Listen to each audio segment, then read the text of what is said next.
Saya pun artinya karena kan semua itu tergantung sama kedekatan kita sama Allah.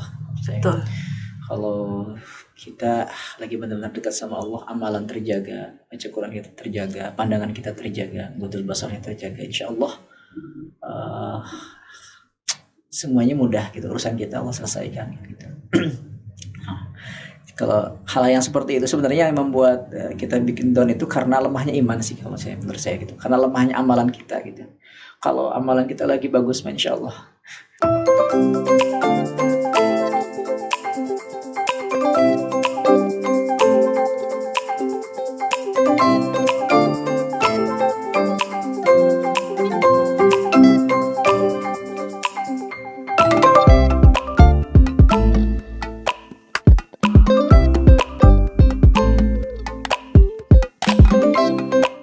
Assalamualaikum warahmatullahi wabarakatuh. Selamat pagi, selamat siang, selamat sore, selamat malam. Welcome back to Asia Live Entertainment Channel. Masih sama aku Vika Hamzah. Dan kali ini kita ketemu lagi di program Hijrah Story. Sekarang aku sudah ditemenin sama Ustadz Muhammad Ahsanta. Dan beliau adalah pendiri dari 3 rumah tahfiz yang tersebar di Bekasi, Citerep, dan juga di Jakarta Pusat ya Ustadz ya. Nah, langsung aja deh kita kupas satu-satu. Gimana sih perjalanannya membina rumah tahfiz ini nih? Hebat banget loh, keren banget loh menurut aku. Oke, Assalamualaikum warahmatullahi wabarakatuh. Waalaikumsalam warahmatullahi wabarakatuh. Oke, gimana kabarnya, sehat? Alhamdulillah sehat. Alhamdulillah. Gimana tuh kabarnya? Sehat? Alhamdulillah, selalu semangat. Harus selalu semangat. Makin ceria aja sekarang. Harus ceria dong, biar Asia Lovers nih di rumah juga ikutan ceria gitu. Jadi tandanya ahli surga itu wajahnya ceria. Amin, amin. Berseri. Aduh, amin. Mudah-mudahan jadi doa ya. Oke, Ustadz ini kan aku tahu Ustadz ini kan sekarang lagi membina 3 rumah tahfiz ya. Masya Allah ya. Ini keren banget sih menurut aku gitu. Iya. Jadi kita tuh pengen tahu nih Ustadz, gimana sih latar belakangnya dulu bisa membangun kepikiran untuk bangun rumah tahfiz gitu. Boleh? Bisa. Dulu waktu sebelum pesantren itu, masuk pesantren itu biasa kalau di kampung sering ada perlombaan gitu ya teh. Iya. Perlombaan Quran, kemudian khutbah Jumat dan lain sebagainya gitu kan. Nah, itu biasanya diadakan setiap sekolah ya, sekolah antar sekolah. Nah, alhamdulillah waktu itu dikasih amanah untuk mewakili gitu. Dan Allah kasih kesempatan waktu itu ya untuk meraih ya. Oh gitu. Juara ya, alhamdulillah gitu. Sering dilibatkan ataupun diminta untuk perlombaan atau disebut dengan musabaqah seperti itu. Nah, tapi waktu itu atau sekolah belum ada niatan untuk masuk pesantren. Maka sempat ditanya waktu sekitar kelas 3 SD atau MI lah itu ya, sama guru. Bapak sekarang mau tanya kalian cita-citanya mau jadi apa? Ada yang insinyur, saya pengen jadi dokter. Begitu ditanya teh, tak kamu jadi apa cita-citanya? Saya mau jadi tukang ojek. Iya. Oh gitu. Kenapa itu kok tiba-tiba tukang ojek? Iya. Kenapa tuh tiba-tiba tukang Masya ojek? Allah. Jadi waktu itu saya berpikir kalau tukang ojek kan banyak bantu orang, ya kan, antar kesana kesini gitu kan. Ini ladang pahala nih, gitu kan. Seperti itu. Setiap ditanya sama siapapun seperti itu sih ya. Saya nanti cita-citanya jadi apa? Tukang ojek aja. Yang lain mau pada tinggi-tinggi, saya tukang ojek. Masya Allah, seperti itu. Nah, dengan berjalan waktu tiba satu masa ya gitu ya. Di situ saya kedatangan tamu lah gitu ya. Kedatangan tamu dari waktu itu dari Surabaya. Jadi tamu di masjid. Iktikaf 3 hari mereka tuh, atau disebut dengan jemaah tabligh sekarang itu, seperti itu.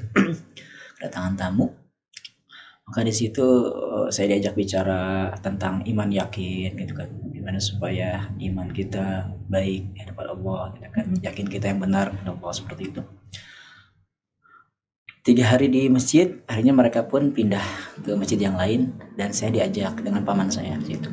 Saya pun ikut iktikaf selama 7 hari, dan memang kebetulan waktu itu kan masih sekolah, jadi saya nggak bisa lama gitu. 7 hari saya pulang. Di situ saya merasakan ada perubahan. Ada perubahan yang memang perubahannya itu, jadi setiap saya diam itu ingat Allah, zikir. Kemudian saya lagi jalan ikut zikir, lagi ngobrol pun saya ingat Allah terus gitu kan. Allah, Allah, Allah. Bahkan ketika di sekolah, setiap ada pelajaran-pelajaran yang tidak terkait ada kaitannya dengan agama, itu saya cuek aja gitu biasa. Tapi ketika bahas tentang kebesaran Allah, tentang fikih, tentang Al-Quran, saya bilang sama teman, ini baru pelajaran yang benar nih, kata saya gitu. Ini pelajaran benar nih. Nah, saya disitulah saya artinya merasakan yang memang ada sebuah perbedaan gitu setelah saya Iktikaf tadi itu ya. Nah, mulai dari situ ada rasa pengen pengen belajar Quran, karena waktu itu memang belum bisa baca Quran kan. Waktu kelas 3 SD itu ya artinya bisa baca Quran tapi masih tersendat-sendat lah gitu ya. Oke. Sorry Ustadz aku potong. Itu tadi di umur kelas 3, di kelas 3 SD itu lalu ada yang ngajak iktikaf, dan setelah itu kerasa perubahannya, perbedaannya gitu. Ingat Allah terus. Betul. Di umur semuda itu. Betul sekali, karena waktu itu memang kan saya dari kecil itu waktu usia 7 tahun, dan memang ini cerita dari paman gitu kan. Cerita dari paman. Jadi usia 7 tahun itu saya sering ikut sama paman gitu kan. Lebih dekatnya itu sama paman ya, pentingnya sama orang tua gitu kan, karena memang sehari-hari tidur main sama paman.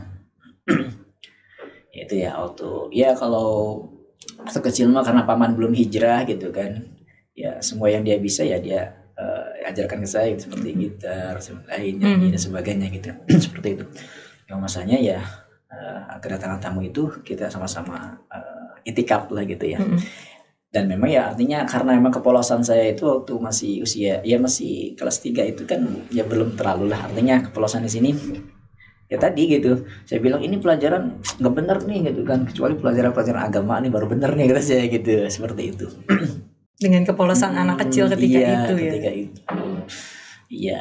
Nah, di situ ada perubahan-perubahan sampai ya mungkin mohon maaf dulu kasar ya sama orang tua, ya bahasa-bahasa yang nggak pantas pada saat suka melawan orang tua gitu ya, umur segitu kan ya. Iya.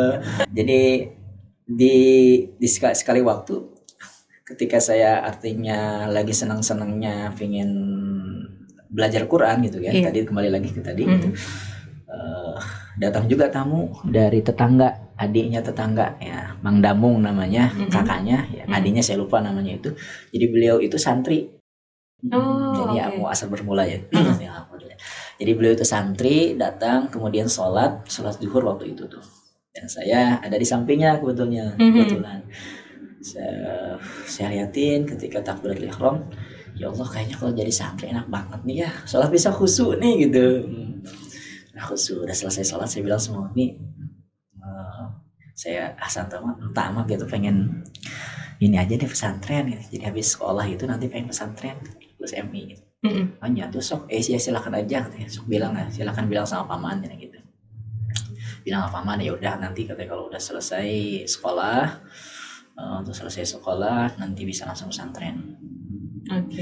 Baik, dengan berjalan waktu akhirnya selesai saya sekolah gitu kan. Sekolah. Emang waktu di sekolah juga kan sering dikasih amanah untuk pegang mic lah gini ya gitu ya. Oh gitu. Jadi sering tampil juga depan mic ya. Oke. Baik. Lulus SD berarti masuk sekolah. Masuk pesantren. Jadi waktu itu saya dibawa sama paman ke Ciputat. Jalan Ciputat. Dibawa ke Ciputat. Itu di pesantrennya almarhum Ustadz Najib. Nama anaknya Ustadz Deden sekarang itu, dikelola sama Ustadz Deden sekarang. Jadi di situ saya mulai belajar Al-Quran gitu kan. Yang mulai belajar Al-Quran, tahsin, perbaiki bacaan, sama menghafal. Tapi baru berjalan 1 minggu saya nggak betah gitu. Nggak betah biasa ya. Biasa ya, anak kalau baru masuk pesantren kayak gitu ya. Nangis ya, gitu. Nangis ya. Oh sempat nangis juga, Ustaz. Nangis ya, Masya Allah. Apa sih yang diingat Ustaz waktu pertama kali yang bikin gak betah tuh apa? Sebenarnya nangisnya itu bukan karena rindu sama orang tua ya. Gitu. Oh gitu, Jadi karena apa tuh? Jadi nangisnya itu saya naruh uang 10.000 di Al-Quran, jadi mushaf Quran. Iya mushaf. Begitu saya taruh situ, saya taruh di atas lemari. Begitu saya mau buka, mau jajan gitu, Masya Allah itu uang nggak ada. Nggak ada. Uang 10.000 kan Raib menghilang. Iya lumayan ya. Itu di tahun berapa ya Ustaz? Itu tahun 2006 atau 2007 ya. 2007-an kalau nggak salah. Oke. Nah, seperti itu. Nah, saya ya gitu ya. Itu artinya waktu saya di Ciputat, mengalami Ciputat, 1 bulan saya di Ciputat itu nggak lama. 1 bulan. Minta pindah sama paman gitu. Mang udah ya, yang deket-deket aja dah, nggak usah jauh-jauh. Karena kan orang tua juga nggak bisa nengok gitu. Hanya pindah ke Sadeng. Ke Sadeng itu nama pesantrennya dulu Nurul Hidayah, sekarang Al Bakriyah. Dipimpin sama Kiai Haji Ahmad Daud Bahar Al Bakri. Jadi beliau adalah salah satu penasihat 212 dan beliau pun sebagai pembina daripada rumah tahfidz Al Bakriyah ya. Dan beliau pun pembina Sulaimaniyah yang ada di seluruh Indonesia. Beliau Ahmad Daud Bahar, anak ulama besar. Seperti itu.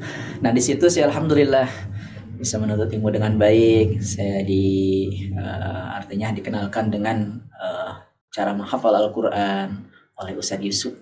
Jadi guru pertama tahfidz saya itu namanya Ustadz Yusuf. Ustadz Yusuf itu beliau dari Magelang, dari Jawa, orang Jawa. Alhamdulillah di situ beliau Masya Allah gitu kan, dengan sabarnya mendidik kami semua pesantren itu. Dan akhirnya Ustadz cocok tuh ya di pesantren itu ya. Iya, saya merasa nyaman gitu kan. Lebih nyaman ya daripada yang pertama ya. Karena yang pertama ya paling ya namanya pesantren, setiap tempat pasti kan ada plus minus ya, ada kelebihan dan kekurangannya itu. Ya, kalau yang di pesantren ini saya cocok sama ustadznya gitu karena baik, Masya Allah, perhatian sama kita semua. Dan saya terasa sekali waktu awal saya menghafal Quran itu benar-benar seperti ada perbedaan gitu kan. Artinya orang itu ketika menilai dekat sama kita itu kayak semacam segan gitu. Waktu itu saya baru dapat sekitar 5 juz ya. Ya, ingat itu. Kenapa? Karena gini, kalau di pesantren itu kan ada kinasa, ada nyapu-nyapu ya, jadi nyapu sore, nyapu siang. Teman-teman semua itu digerakkan sama penanggung jawab kebersihan itu. Begitu saya disuruh sama penanggung jawab, tak coba tolong bersihkan itu. Oh iya siap. Kata teman-teman yang lain, kamu katanya nyuruh Asanta, nggak adab jadi gitu kan. Oh gitu. Gitu baru punya hafalan kata 5 juz gitu kan. Harusnya kamu muliakan dia katanya gitu. Tapi saya nggak merasa enak, nggak enak gitu kan. Udah saya lakuin aja gitu, insyaallah. Seperti itu. Yang merasakan artinya langsung ada perubahan ketika kalamullah itu masuk ke dalam hati kita gitu kan. Ada perubahan di situ. Dan alhamdulillah artinya mulai di situ itu saya sudah mulai artinya ada perubahan baik dari saya, kemudian dari keluarga juga gitu. Perubahannya apa yang paling signifikan kalau di keluarga? Adik-adik saya pun ingin ketika itu pengen masuk pesantren gitu. Jadi adik saya itu semuanya bukan semuanya, jadi ada beberapa ada adik-adik, salah satunya itu adik yang pertama ya. Adik yang pertama itu beliau alhamdulillah bisa masuk pesantren juga ya, sebab saya masuk pesantren di Al Bakriyah itu. Kemudian ya alhamdulillah beliau sudah selesai Qurannya, tapi sudah almarhum ya almarhumah dipanggil duluan oleh Allah SWT. Kemudian yang kedua pun alhamdulillah beliau pun sudah hafal Quran juga gitu. Karena ya berawal dari pertama dari saya masuk pesantren Al Bakriyah, di situ ya keluarga atau adik-adik saudara-saudara itu pengen masuk pesantren juga. Jadi hikmahnya itu ya. Mereka bilang pengen kayak Anta aja katanya hafal Quran. Singkat cerita akhirnya saya kurang lebih di situ 2 tahun. Kemudian di pesantren itu hanya 2 tahun? 2 tahun saja. Itu setara dengan SMP atau Itu ya kalau waktu itu saya belum masuk SMP gitu. Oh, Hanya gitu. sebatas khusus aja tuh, khusus Oh, pesantren gitu saja ya. gitu. Oke. Iya. Kurang lebih saya di situ 2 tahun. Saya karena memang ada permintaan dari Abah untuk mengisi tempat gitu kan dengan beberapa teman dan Ustadz, ditemenin sama Ustadz itu di Rancamaya. Di Rancamaya itu di Ciawi ya, Ciawi. Baik. Di situ saya kurang lebih ada setengah tahunan ya, setengah tahun. Oke. Dari situ saya belajar juga, alhamdulillah. Kemudian diminta lagi sama Abah gitu kan, sama Abah untuk nempatin yang di Bandung. Katanya ada orang yang memang siap untuk memberikan bangunan, fasilitas bangunan untuk para penghafal Quran. Nah, akhirnya kita dengan beberapa teman itu berangkat ke Bandung, ditemenin sama Ustadz Fadil waktu itu yang nemenin kita, yang membimbing kita. Nah, di situ kita kurang lebih ada setengah tahun juga sama. Setengah tahun. Teman-teman yang lain nggak pada betah.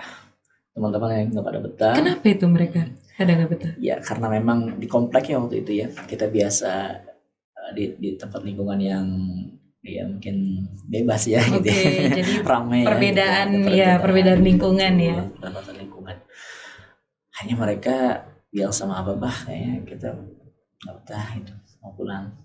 Ya mereka semuanya pada ke Al-Baqiyah lagi, ke pesantren yang pertama itu ya di Bogor.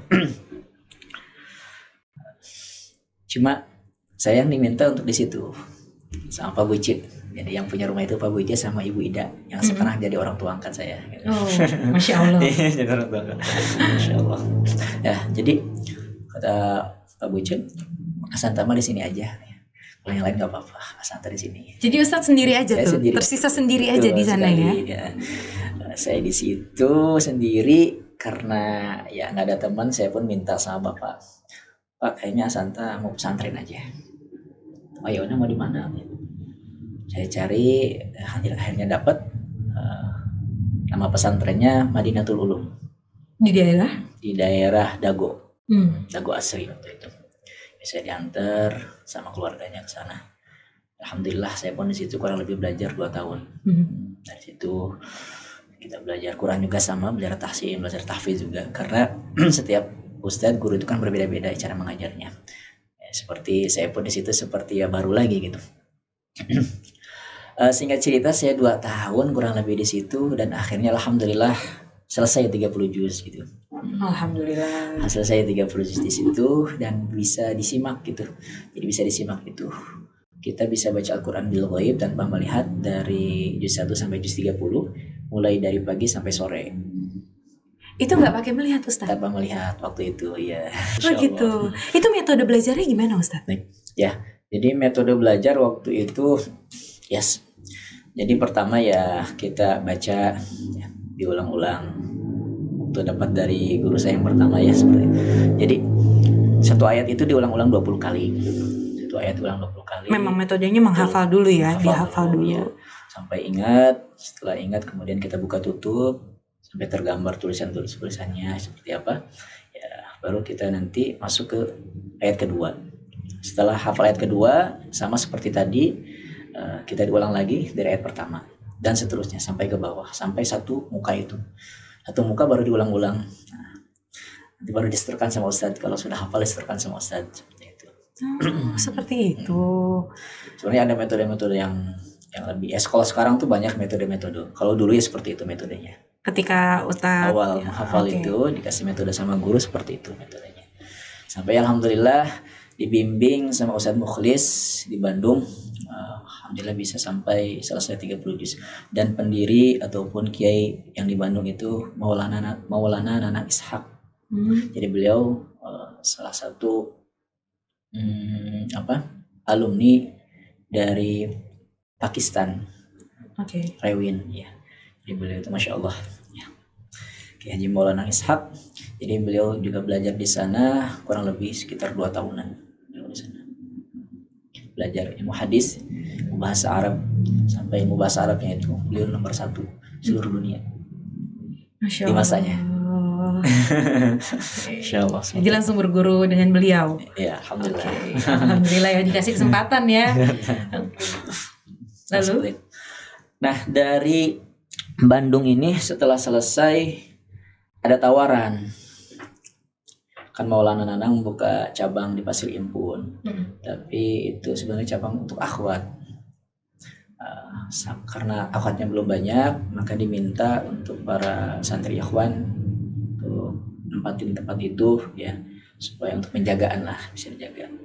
Beberapa orang kita dikirim termasuk saya, dan memang kebetulan karena di situ kan kalau untuk setelah selesai kita sampai simaan itu, maka diminta untuk ngabdi ya.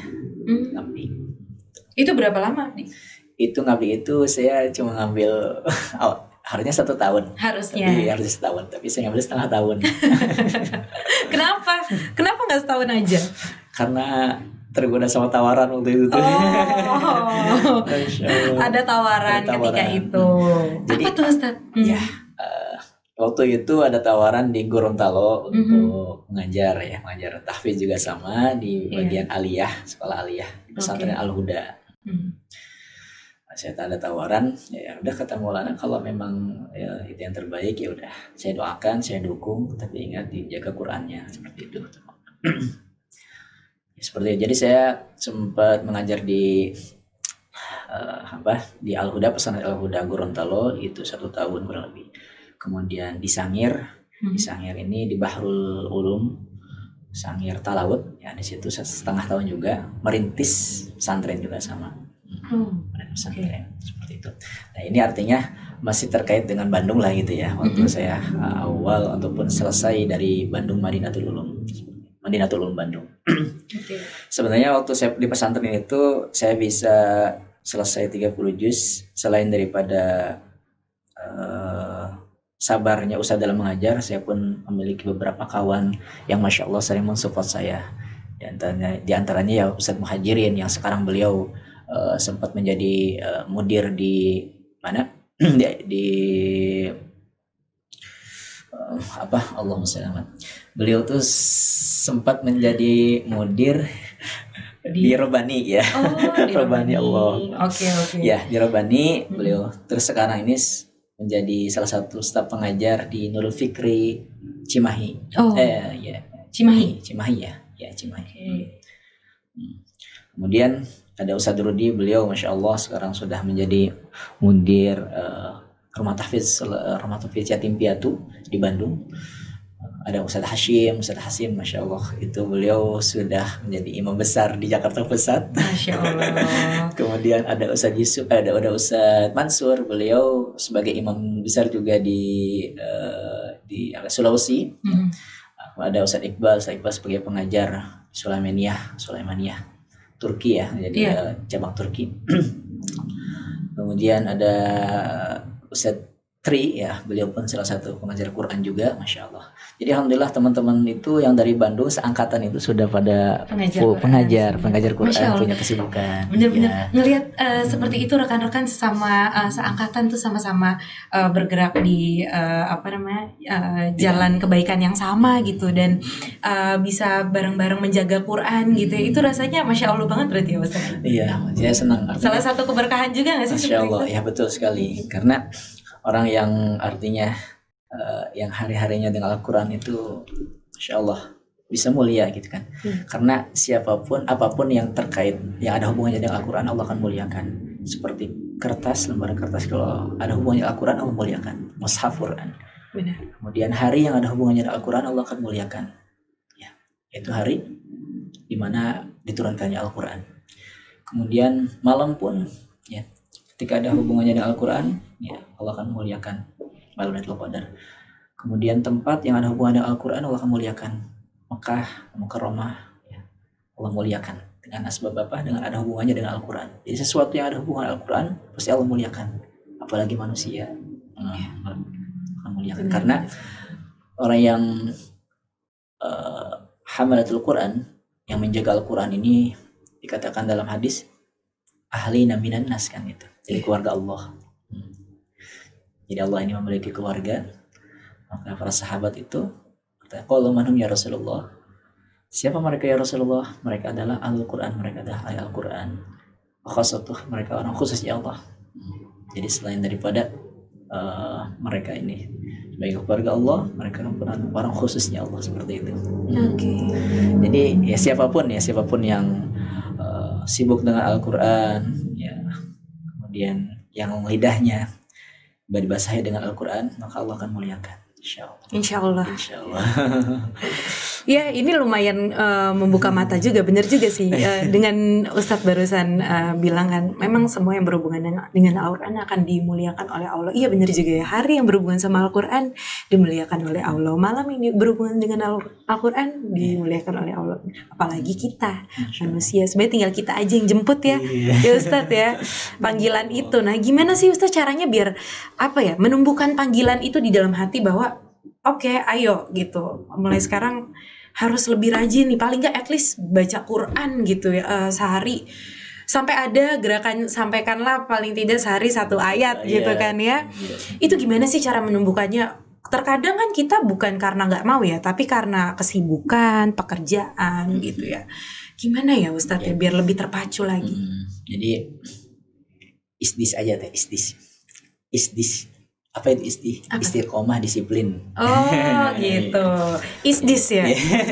Boleh juga tuh sebutannya, istiqomah dan disiplin. Istiqomah, jadi dengan waktu yang kita sudah tentukan, minimal dalam 1 hari itu kita ada waktu untuk Al-Quran. Setelah sholat subuh atau bangun tidur sebelum subuh, kita minimal, kalaupun hanya 1 jam, tapi bisa istiqomah, karena amalan istiqomah itu 1000 karomah. Amal istiqomah itu adalah amalan yang sangat disukai sama Allah gitu kan, karena jarang sekali orang yang bisa istiqomah dalam amalan seperti itu. Jadi kalau kita ingin merasakan sesuatu yang beda, maka dengan jalan istiqomah. Dengan jalan istiqomah itu nanti kita akan diberikan karomah waktu namanya. Jadi kenapa Rasulullah SAW, kemudian para sahabat, para tabi'in, mereka diberikan karomah waktu. Bahkan dalam Syaratul Bukhari, Utsman bin Affan, beliau pernah menghatamkan Al-Quran 1 hari 8 kali khatam. Masya Allah, ya. Aku pernah dengar itu. Baik. Kemudian banyak dalam sehari ya. Sehari. Ada Aimatul Azam, imam besar seperti Mu'ad, kemudian sahabat-sahabat yang lain, saya lupa namanya, Sa'id bin Zubair. Maka beliau pun sering mengkhatamkan Al-Quran di dalam 1-2 rakaat sholat sunnah.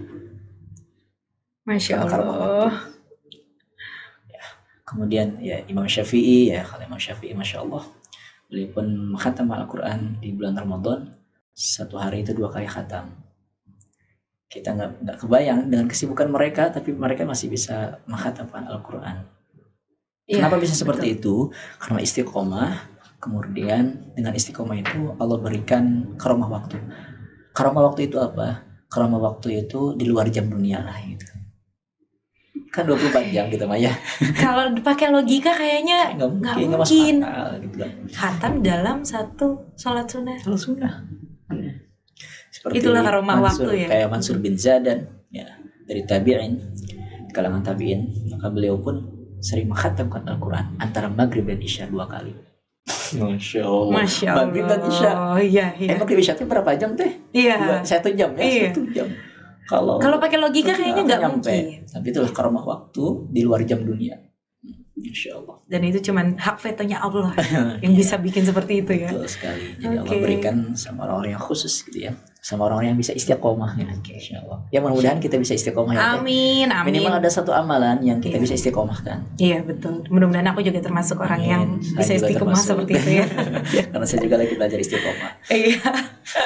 Kalau kata Pak Yusuf mah, kalau kita pengen istiqomah, sholat aja di masjid Istiqomah. Boleh ya. Di daerah mana? Jakarta Pusat tuh, boleh Kemayoran tuh. Mampir ya. Oke. Jadi sebenarnya latar belakangnya seperti itu ya, ya.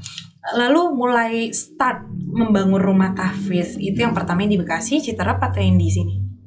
Baik Teteh. Jadi sebelum ke situ, jadi setelah saya selesai tugas di Sulawesi itu, saya kembali lagi ke Bogor kan. Kemudian waktu itu ada tawaran di AA Gym.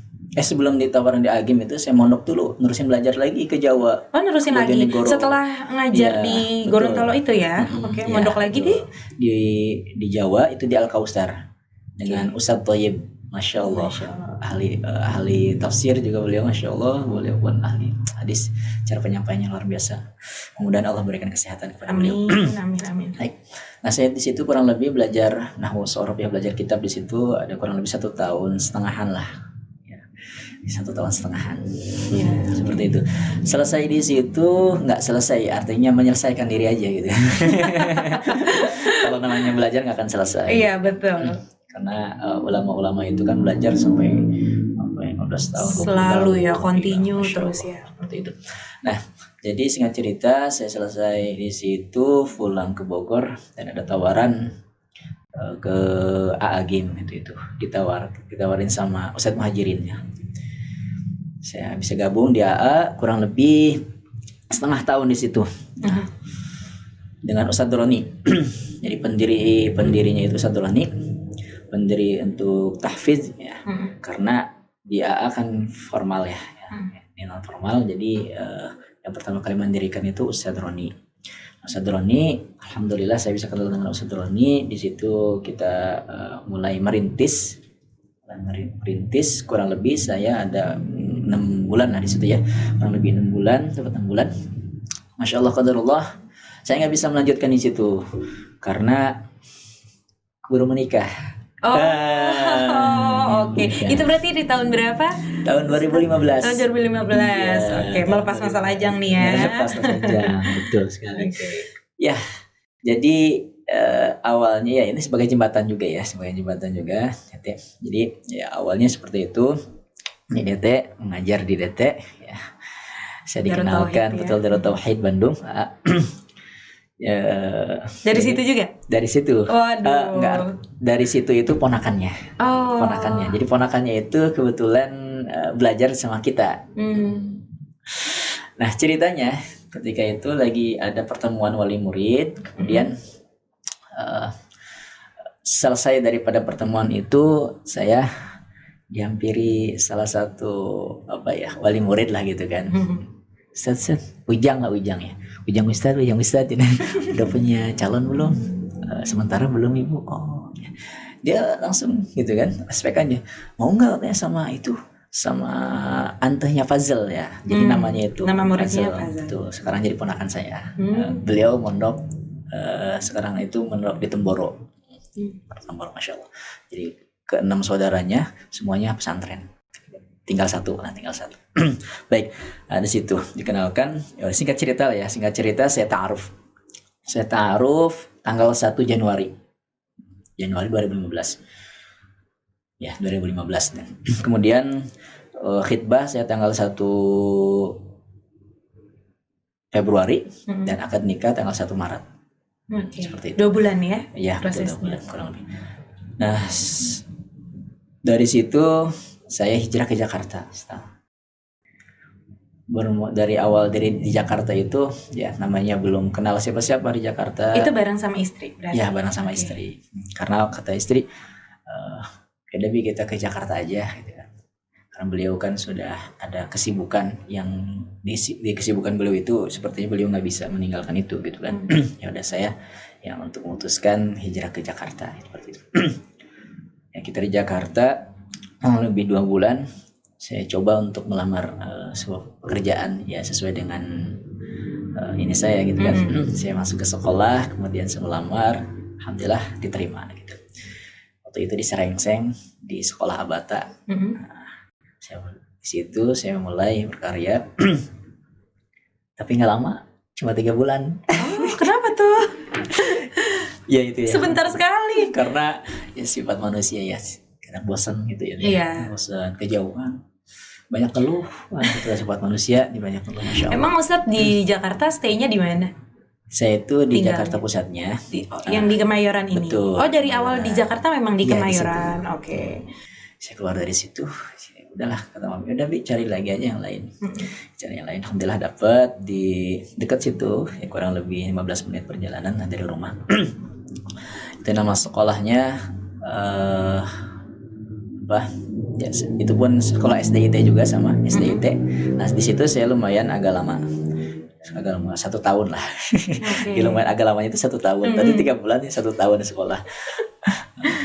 Di situ artinya ketika dalam perjalanan pun saya mengajar di situ, saya berpikir kayaknya saya harus punya sendiri nih gitu. Harus punya sendiri, karena kalau punya sendiri itu ya kita bebas mau, artinya untuk ya apapun yang nanti mungkin kita ada kerjaan yang lain, kita ada kesibukan yang lain juga bebas seperti itu. Akhirnya saya resign, izin keluar dari situ. Saya coba untuk merintis di rumah istri sama mertua gitu kan, ya kecil-kecilan.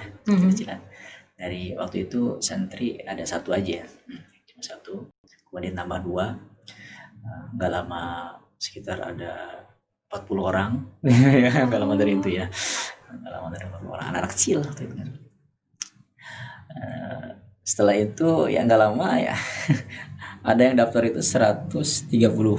130. Itu yang di Kemayoran ini Di Kemayoran, ya? karena tempatnya nggak muat ya udah jadi apa sih namanya, kita beda jam lah ya gitu ya.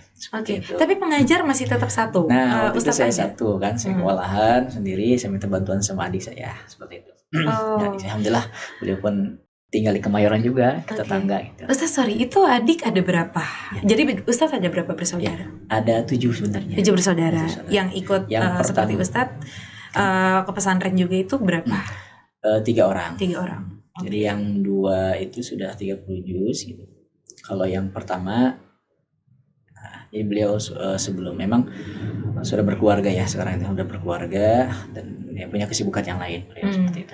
Nah yang di Jakarta ini itu adik saya yang ke-4 kalau hitungannya itu. Seperti itu. Nah, alhamdulillah diminta bantuan sama beliau, dan beliau paham dia bisa mengajar di situ. Kurang lebih itu ada berjalan 1 tahun. Nah, saya punya, artinya di situ saya ada keinginan untuk buka yang mukim, yang bisa nginap. Sebelum itu jadi saya hanya sebatas apa ya, kayak cita-cita aja ya, kepengen. Saking pengennya itu, setiap saya lihat rumah yang kosong, ya Allah jadikan itu rumah tahfidz ya Allah, gitu ya, seperti itu. Setiap saya ngelewatin satu tempat yang rumah kosong atau rumah yang dijual gitu ya, ya Allah mudahan itu jadi rumah tahfidz sampean ya, gitu. Nah, ya itulah ya. Jadi setiap ya rumah seperti itu sih. Pada akhirnya di tahun 2018 Allah kasih itu. Jadi saya kenal dengan Ibu Haja Erni. Beliau tinggal di Jakarta juga, di Sunter. Nah, beliau ini punya beberapa sekolah TK dan tempat yang kosong gitu kan. Singkat cerita, kenal sama beliau, ya udah kata beliau, mau nggak nempatin tempat saya aja untuk rumah tahfidz seperti itu. Ya, akhirnya kita mencoba untuk buka, merintis rumah tahfidz yang di Bekasi itu ya, yang sekarang dinamakan Rumah Tahfidz Salahuddin. Rumah Tahfidz Salahuddin. Betul. Dulu memang saya belum bisa, artinya belum bisa langsung saya yang kelola itu. Saya mencoba untuk menawarkan teman saya gitu. Karena waktu itu teman saya minta, coba kalau ada tempat kabarin saya. Nah kebetulan nih ada gitu kan, ada yang tawarin. Saya kasih dulu ke teman. Nah, kurang lebih berjalan 3 bulan. Sementara itu kan belum ada yang mukim, namun orang tempatan saja kata yang belajar. Tapi Bu Haja Erni merasa nggak cocok, akhirnya Ustadz itu izin keluar. Kemudian ya, saya mencoba. Ya udah Bu Haja, insyaallah saya coba, nanti saya akan buat program tahfidz yang mukim gitu kan. Nah, di situ saya coba lewat medsos gitu kan, biasanya mana dia ya Lewat mana tuh Ustaz dulu? lewat Facebook. Facebook. Oke. Jadi saya cobalah. Padahal waktu itu tempatnya belum begitu rapi, tapi saya artinya saya infokan dulu kan bahwa nanti insya Allah kita akan buat program tahfidz 6 bulan hafal 30 juz. Ya, Masya Allah. bulan tahfidz 6 bulan hafal 30 juz. Disebar, Masya Allah, ada yang daftar 35 orang. Itu gelombang pertama langsung. Gelombang pertama. 35 orang. Dalam waktu 3 bulan saya menyebarkan itu 35 orang. Sebenarnya banyak yang daftar, cuma kan diseleksi ya. Gitu. Iya, betul. Daftar, tapi setelah kita hitung. Yang daftar total berapa itu? 30 kalau yang banyak banget ya. Masuk itu ya lebih dari 35 ya gitu. Iya, pasti. Lebih dari 35. Tapi yang kita terima 35. 35, oke. Pertama kali masuk itu di tahun 2018 bulan Maret ya, bulan Maret. Kriterianya apa sih Ustadz biar bisa lolos seleksi ya? Baik. Pertama itu ya memiliki bacaan yang standar ya, bacaan Quran, sudah bisa baca Quran sesuai dengan tajwid, paham sedikitnya tentang hukum-hukum tajwid lah, paham tajwid gitu. Kemudian yang kedua ya bersungguh-sungguh. Yang ketiga tidak ada kesibukan yang lain. Intinya siap untuk dikarantina selama 6 bulan. 35 itu alhamdulillah sudah lulus seleksi. Dan ya itulah, karena mungkin ada beberapa kendala yang masuk hanya 25 orang saja. 25 orang. Ini akhwat ya. Akhwat semua ya. Tapi memang yang Salahuddin ini khusus akhwat ya. Akhwat. Oke. Tapi satu yang aku pengen tanya dari tadi, apa alasannya memilih nama Rumah Tahfidz Salahuddin? Ya, nah itu sih dari orang yang punya rumahnya ya gitu kan. Jadi keinginan beliau itu supaya orang-orang yang belajar di sini ini memiliki kepahaman agama yang benar, yang bagus. Kalau kata beliau sih seperti itu. Supaya yang belajar di sini kepahaman agamanya itu bagus gitu. Itu aja kata beliau. Itu beliau yang pilih namanya, ya, Salahuddin gitu ya. Sarankan saya sama beliau kan, gua aja mau kasih nama aja, nama apa gitu, nama Salahuddin aja, Rumah Tahfidz Salahuddin. Oh ya udah, alasannya tadi ya, supaya ya yang belajar di sini kepahaman agamanya bagus, karena kan beliau bilang ya saya belum paham soal agama, nggak begitu banyak tentang agama, jadi saya pengen yang bisa dapatin ini orang-orang yang bisa kenal dengan Allah, paham dengan agama, seperti itu kata beliau teh. Oke. Iya. Nah, di situ saya alhamdulillah dibantu sama Ustazah Winda, ya, beliau dari Banten, dan saya pun kenal sama beliau lewat medsos juga, Facebook gitu kan. Ya, saya coba tawarkan di Facebook itu kita lagi butuh untuk pengajar akhwat. Alhamdulillah beliau bersedia. Singkat cerita, berjalan program selama 6 bulan.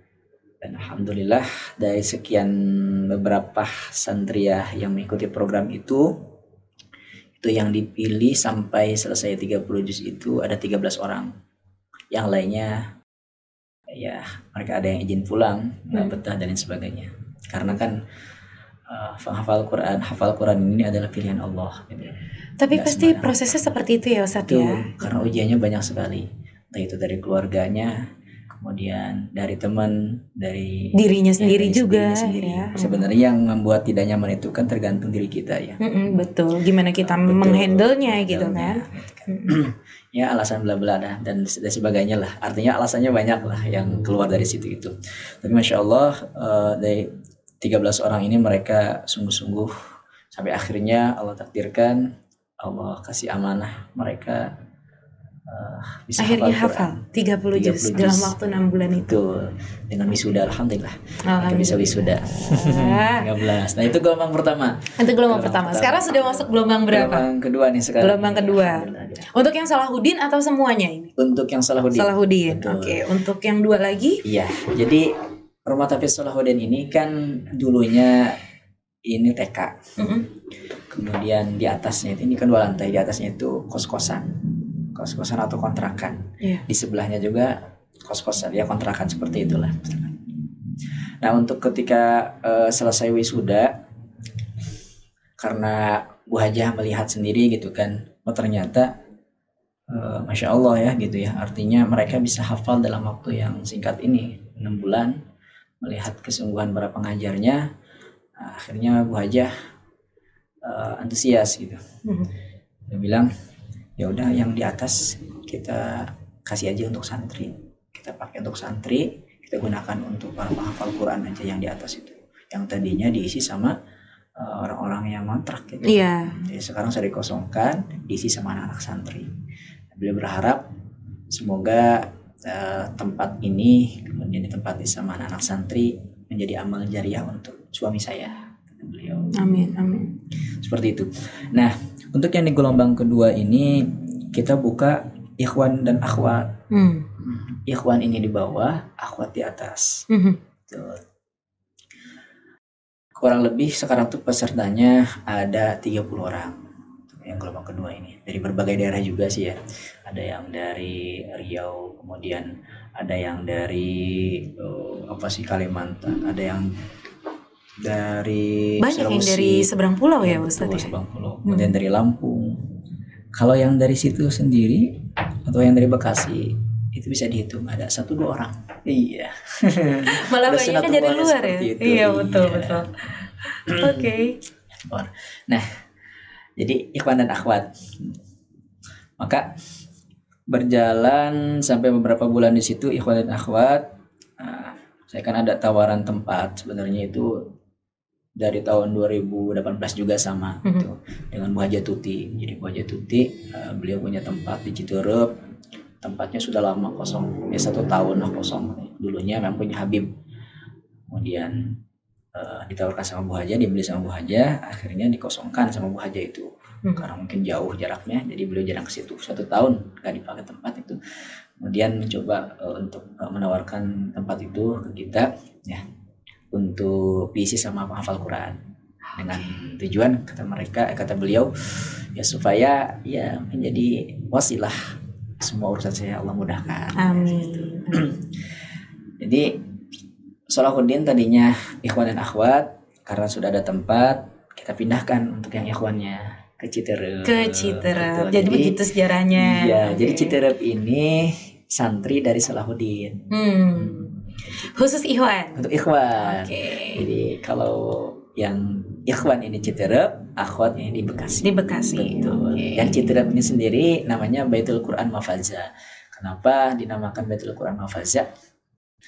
Karena ya, Mafaza ini nama anak saya gitu kan. Oh gitu.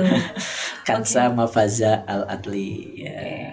Jadi berawal dari kesuksesan lah. Jadi ini ya mengawali kesuksesan kita dalam merintis pesantren rumah tahfiz ya gitu, seperti itu. Kita berharap artinya itu sebenarnya Mafaza itu kan awal kesuksesan. Sukses lah gitu, seperti itu.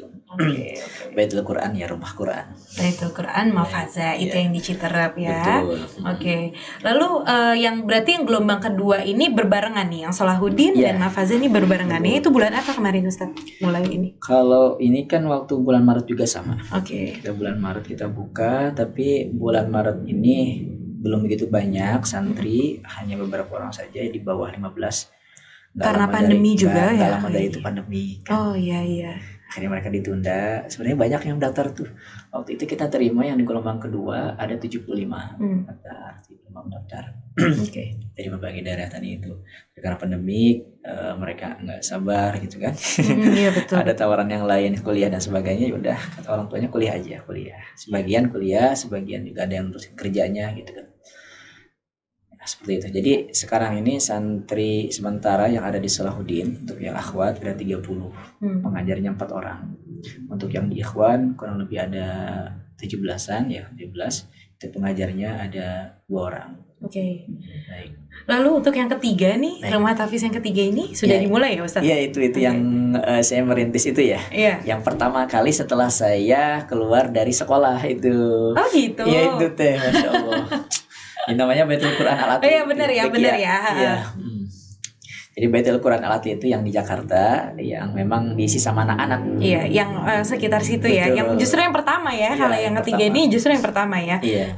Baitul Quran Al-Atli. Tapi sekarang santrinya itu ada 10. Ya, karena memang waktu itu nggak kepegang kemudian saya jarang masuk, Gitu. vakum beberapa bulan. Ya kita mencoba untuk aktif lagi gitu kan. Dan kita hanya nerima ada beberapa orang saja, yaitu mereka yang masih SD lah, ya sekitar kelas 5, 4 atau 5. Oke. Seperti itu. Jadi justru yang Atli ini yang pertama, tapi karena fokus ke ini ya, ke Salahuddin dan akhirnya ke Mafaza, jadinya sempat terbengkalai ya. Tapi sekarang mulai ini lagi ya. Tapi itu pun memang sebelum jalannya Salahuddin dan Mafaza sudah ada kesibukan yang lain ya, jadi sempat terbengkalai seperti itu. Karena satu dan lain hal lah ya. Sebelum ada juga kita sempat buat program 40 hari, daurah 40 hari menghafal Quran 30 juz. Tadi kan 6 bulan. Ini sebelumnya itu kita buat program 40 hari itu. Lebih streng lagi nih. Nah, makanya dari tadi aku tanya adalah untuk pengaturan waktunya itu bagaimana ya Ustadz ya untuk ininya. Ya kalau untuk daurah ini berbeda dengan pesantren ya gitu kan. Karena lebih banyak waktu gitu kan mereka khusus gitu. Waktu itu sama aja sebenarnya daurah 40 hari mau yang 6 bulan untuk yang sekarang pun yang 1 tahun, program 1 tahun itu jadi sebenarnya sama waktunya.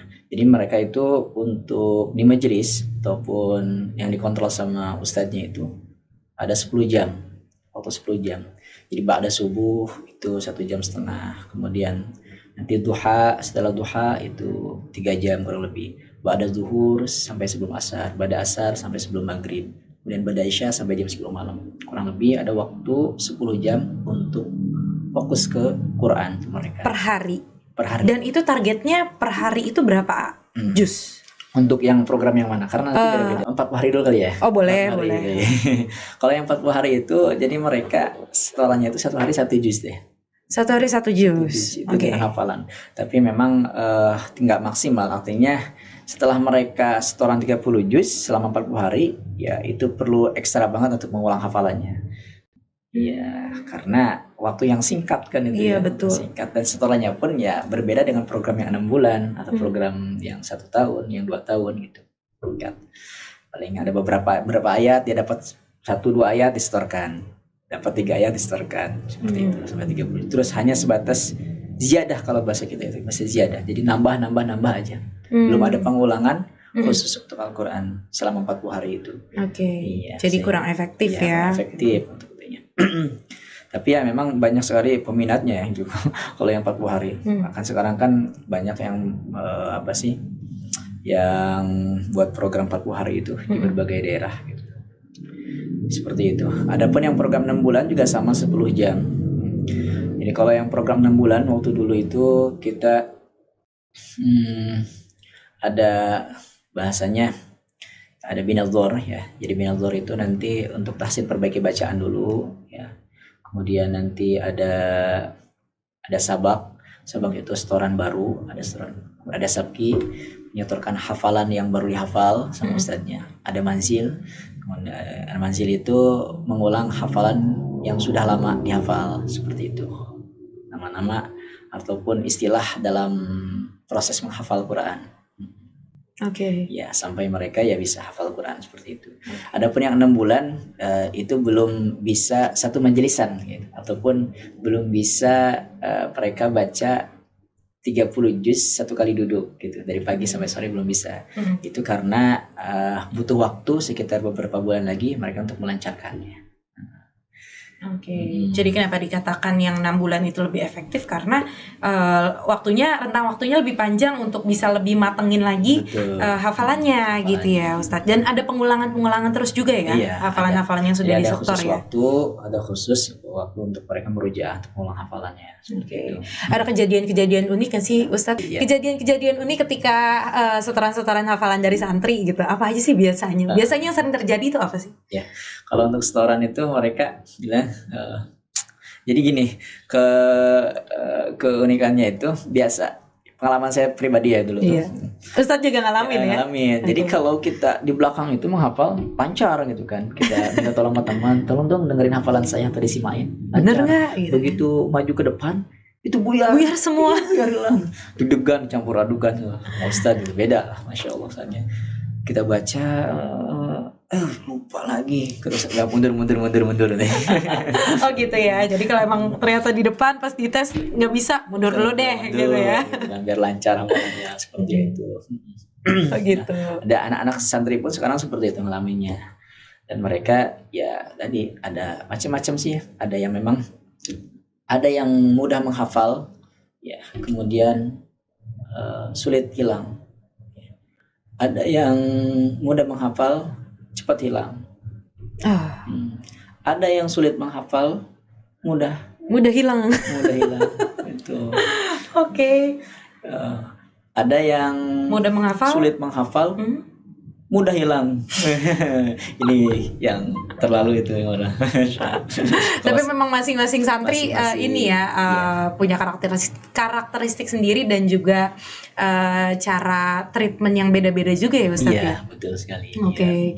Terus ada lagi nggak Ustadz kisah-kisah lucu mungkin selama mengajar jadi ke santri-santri ini? Iya. Kalau anak-anak itu kan ya kita sebagai guru itu bukan hanya sebatas mengajar ya. Jadi sebagai orang tua mereka. Ya. Jadi mereka kita anggap sebagai anak sendiri. Ya kalau karena memang kalau saya pribadi ini kan enggak 24 jam atau enggak nemenin mereka. Kalau untuk cerita masalah itu ya sempat dialami sama ustazah ataupun yang memang nemenin anak-anak di Salahuddin selama 24 jam ya. Jadi ya mereka itu ya itu ada yang baru beberapa hari di situ udah pengen pulang nangis gitu, ya. Sempat juga ada kejadian-kejadian aneh yang di Salahuddin ini, Masya Allah ya, yang membuat anak-anak juga semakin kayak sungguh-sungguh lah gitu belajarnya gitu. Sempat kejadian ada yang kena kesurupan lah gitu. Oh gitu? Iya, pernah kesurupan. Ada. Jadi mungkin lagi kosong pikirannya. Maka ketika dia kesurupan, si jinnya ini ngasih amanah. Kamu kalau menghafal Quran itu yang benar, sungguh-sungguh, jangan main-main. Kesini itu untuk menghafal Quran, bukan untuk main-main. Itu jadi pesan dari jin itu, kamu kalau kesini tujuannya menghafal Quran, bukan untuk main-main. Jadi menghafal Quran yang benar. Dari justru situ, itu pesannya pesannya. Dari situ mereka tuh kan mereka ini anak-anak ini kan manggilnya Abi ya gitu ya. Nah, dari situ waktu kita kayak kena pukulan lah gitu ya, terpukul gitu, Masya Allah. Kita lebih semangat lagi gitu kan menghafal Qurannya, alhamdulillah. Tapi aneh ya gitu, kenapa gitu jinnya itu ngasih amanah seperti itu. Ya itulah jin, karena kan itu jin Islam kan. Jadi Islam itu yang artinya ya mereka senang lah dengan ayat-ayat Al-Quran, apalagi diisi dengan orang hafal Quran gitu. Dan semua juga qadarullah juga ya kan, itu digerakkan oleh Allah juga kayak betul. Gitu kan. Oh gitu, unik juga ya. Tapi selebihnya nggak ada kejadian-kejadian yang terlalu gimana gitu, nggak ada. Mereka tuh ya mereka kalau untuk setoran hafalan ya mungkin ya biasa ya, artinya pakai setoran. Ada yang sulit, kadang ada juz yang sulit, ayat yang sulit ya gitu, mereka dihafal. Ketika mereka sulit ini ya kata saya, kalau kalian lagi sulit menghafal, banyakin khidmat aja. Jadi layani guru ataupun cuci WC kalau saya itu bilang. Cuci WC itu bisa membersihkan hati kalian. Jadi setiap kalian cuci WC, kalian minta sama Allah supaya dibersihkan hati. Dengan hati kalian bersih, ya insya Allah Al-Quran itu akan lebih mudah masuk. Oke. Itu. Kalau untuk rundown selama karantina di rumah tahfiz itu gimana sih Ustadz, dari pagi sampai malam itu apa aja? Ya. Untuk rumah tahfiz Salahuddin dan Mafazi itu sama ya programnya, karena kita ini program 1 tahun menghafal Quran. Dan insya Allah targetnya ini kan bisa sampai majelisan. Ini yang gelombang kedua ini 1 tahun nanti 1 tahun. Yang pertama kan 6 bulan. Gelombang kedua ini 1 tahun. Penerapannya itu dari pagi bangun tahajud ya sekitar jam 3:30 mereka. Kemudian dilanjut dengan persiapan sholat subuh. Kemudian setelah sebelum iqomah itu mereka ada zikiran, ada amalan yang khusus gitu. Setelah itu setelah ba'da subuh mereka majelis yang pertama. Di majelis yang pertama ini karena memang di bulan-bulan yang sekarang ini mereka masih program riyadhah. Jadi sebelum mereka menghafal ada program riyadhah kita tuh untuk yang program 1 tahun. Ini berbeda metodenya dengan metode yang 6 bulan atau metode 40 hari. Kita buat ada beberapa tahapan agar mereka bisa mungkin 30 agar mereka itu bisa lancar Qurannya sampai 30 juz. Ya, untuk yang sekarang ini ya mereka di tahapan pertama kebanyakan di tahapan pertama itu riyadhah. Jadi sebelum menghafal Quran mereka menghafalkan Al-Quran 81 kali khatam.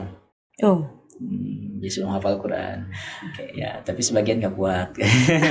Mintanya 41 kali aja gitu. Ya udah, kalau emang gak kuat 41 kali aja. Gitu itu. Baik, kembali tadi. Pada subuh sampai jam 7. Nanti setelah jam 7 itu mereka istirahat. Infirodi ya. Jadi masing-masing ada yang mandi dan sebagainya. Sarapan pagi. Masuk lagi jam 8. Jam 8 sholat duha. Kemudian mereka masuk sampai jam 11. Dari jam 11 itu qailulah, tidur siang. Untuk persiapan malam salat tahajud sampai zuhur. Zuhur goda atau makan siang. Setelah makan siang mereka persiapan masuk lagi jam 1 lebih, jam 1 kurang lebih, jam 1:15 sampai menjelang asar. Setelah pada asar mereka masuk lagi sampai jam 5. Setelah itu mereka infirodi gitu kan, masing-masing lagi sampai maghrib. Kemudian ba'da maghrib mereka makan malam gitu kan, sampai isya. Tapi sebelum mereka makan malam biasanya baca surat Al-Mulk supaya kita terbebas dari azab kubur gitu kan. Seperti itu. Nanti ba'da isya, setelah isya itu mereka mulai program lagi sampai jam 10 malam. Hari-hari mereka itu seperti itu. Sampai hari Kamis. Kalau hari Jumat itu beda. Kalau hari Jumat khusus di program yang lain mereka karena hari libur itu. Oh gitu. Jadi kalau yang di akhwat ini ada senam pagi. Itu hari Jumat ya. Jumat, itu ada senam pagi.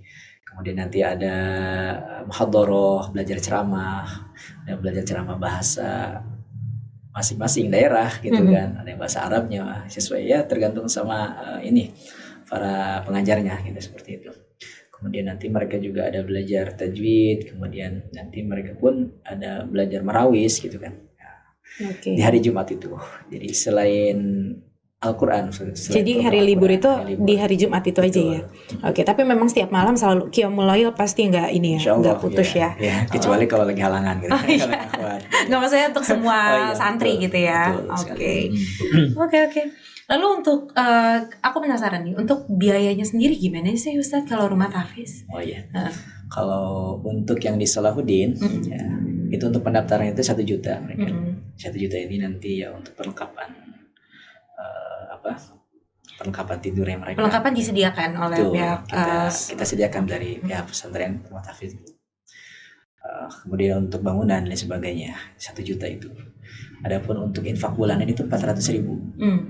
Murah ya, murah banget ya. Murah banget. 400.000. Murah segitu mak. Daerah Bekasi, masya Allah. Itu untuk makan, untuk keperluan mereka dan sebagainya. 400.000. Seperti itu. Adapun yang di Mafaza itu pendaftaran 1.200.000. Beda. Karena memang di Mafaza ini kan fasilitasnya agak lumayan, agak ada kolam renangnya, tapi belum diisi.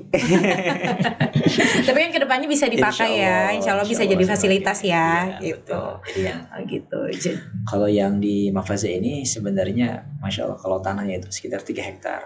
Luas juga ya. Tapi masih hak guna pakai aja. Iya. Doakan mudah-mudahan bisa menjadi. Amin. Biar bisa diperluas lagi untuk menampung anak-anak santri lebih banyak lagi. Ya kan. Ya ampun, mudah-mudahan biar makin banyak menghafal Quran ya. Jadi kita juga ini ada rencana buat program khusus anak-anak yatim. Jadi kita insya Allah nanti full gratis full. Ini target kedepannya ya. Jadi nanti tahun 2021 nih. Ya, kalau tempat sudah ada yang ya, ajak join, ajak gabung gitu Iya. kan, insyaallah. Mudah-mudahan sih bisa terlaksana di tahun Amin, 2021 amin, ini. amin. Mudah-mudahan nggak ada halangan Amin, amin, amin. dan mudah-mudahan berkah terus. Amin, insyaallah, insyaallah. Oke, Ustadz, Ya. tapi ketika merintis rumah tahfiz ini ada masa-masa apa ya? Ketika Ustadz tuh ngerasa down dan Ya. apa ya? Ingin berhenti gitu rasanya, ada nggak sih perasaan-perasaan seperti itu? Pasti ada teh, masya Allah. Apa Ya, itu Ustadz? Gimana waktu itu? ya karena memang ya ketika apa ya, mereka kelihatan, yang bikin saya kadang lemah, yang bikin saya lemah itu ketika lihat anak-anak itu kurang sungguh-sungguh dalam menghafal Quran, dalam belajar. Ketika saya tanya target-targetnya tidak sesuai, ada yang sesuai, ada yang enggak gitu kan, itu jadi bikin down saya gitu kan, jadi lemah gitu. Tapi di situ saya pun artinya karena kan semua itu tergantung sama kedekatan kita sama Allah. Betul. Kalau kita lagi benar-benar dekat sama Allah, amalan terjaga, baca Quran kita terjaga, pandangan kita terjaga, budul basarnya terjaga, insya Allah semuanya mudah gitu, urusan kita Allah selesaikan gitu. Kalau hal yang seperti itu sebenarnya yang membuat kita bikin down itu karena lemahnya iman sih, kalau saya, menurut saya gitu, karena lemahnya amalan kita gitu. Kalau amalan kita lagi bagus, insya Allah Hal seperti itu nggak hal akan seperti itu menggoyahkan kita ya. lah, yang membuat kita ya menggoyahkan. Tapi manusiawi sebenarnya ya Manusiawi. Ustadz ya, gitu. Terkadang kita imannya lagi goyah seperti itu gitu, manusiawi ya. Tinggal Manusiawi. gimana kesadaran kita untuk menumbuhkan lagi, lebih dekat lagi sama yang pencipta gitu ya. Betul sekali. Oke.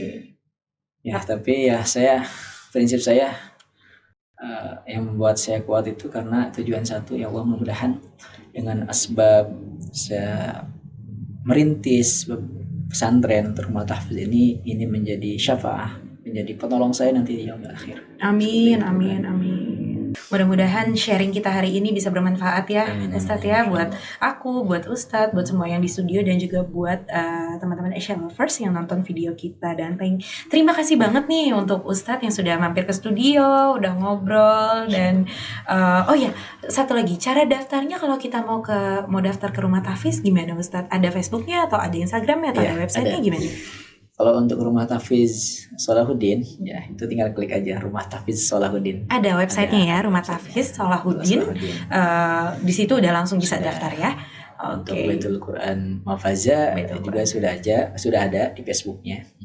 Facebook ya, Baitul Quran Mafaza. Mafaza. Oke. Seperti itu. Nah, buat Asia Lovers yang berminat untuk gabung, silakan kunjungi tadi ya alamat-alamat website dan Facebook tadi ya. Dan thank you for watching. Terima kasih banget sudah nonton. Mudah-mudahan semua yang udah di-share sama Ustadz Muhammad Ahsanta bisa bermanfaat. Dan jangan lupa selalu mampir channel Asia Live Entertainment.